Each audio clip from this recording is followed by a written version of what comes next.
The Bible tells a story of a woman who was unloved. And sometimes being unloved carries with it a lot of hurt, a lot of rejection, a lot of feelings of low self-esteem, a lot of feeling of unworthiness or even worthlessness, unloved. So this mighty prince of God, he marries a girl or ends up marrying a girl he didn't want. The text says her eyes were delicate. His preferred girl was was withheld from him, and he ends up with a girl he didn't really love.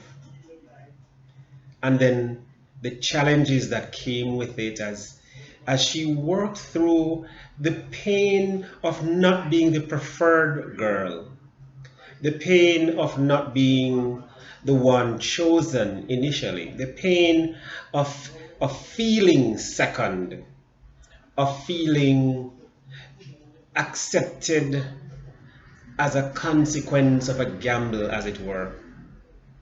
Not because of who she was, not because of the value placed in her, not because of the worth and significance that she had in herself as a woman. And she carries this sense of the wound of not being wanted, not being first, not being the one that would have been was chosen initially, but being in this place quite by chance, quite by chance. And she struggled with it. And yet, there's so many blessings that have come through this amazing woman who struggled with the fact that she was not first, who struggled with the fact that she was not the priority, who struggled with the fact that she was not the loved woman. Indeed, she names one of her sons in that vein that God heard her because she was unloved, unloved. And she's walking through and walking out of that pain, and she's having experiences as she struggles. She can't see in the future, she can just see in the now. But it is in that space too that she has another child, and that child is Levi. And Levi is, as we have come to know, the one who gave us the priestly heritage of Israel, the Levites, who come through this woman who was the unloved woman, who comes through this woman who was the unwanted woman, who comes through this woman who was the one who was not thought of as pretty enough, beautiful enough, desirable enough. Yet it is through her. But as well, it is through her that came Issachar. And you will remember the word says that the men of Issachar, they understood the times and they knew what Israel had to do. But then she could not see those things because she was living in the moment, she was living in her hurt, she was living in her pain.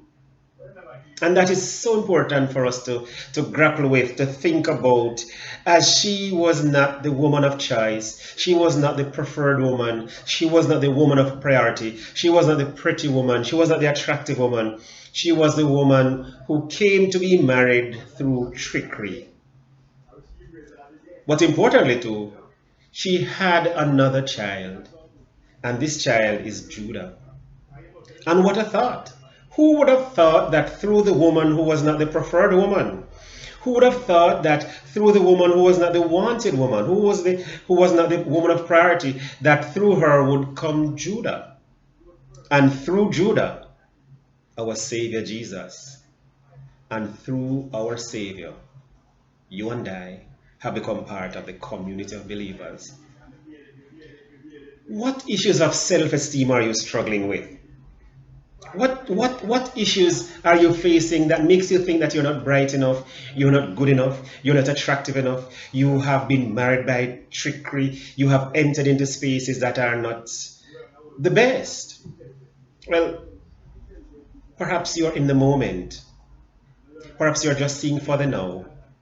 But God is writing a story, and you're part of it.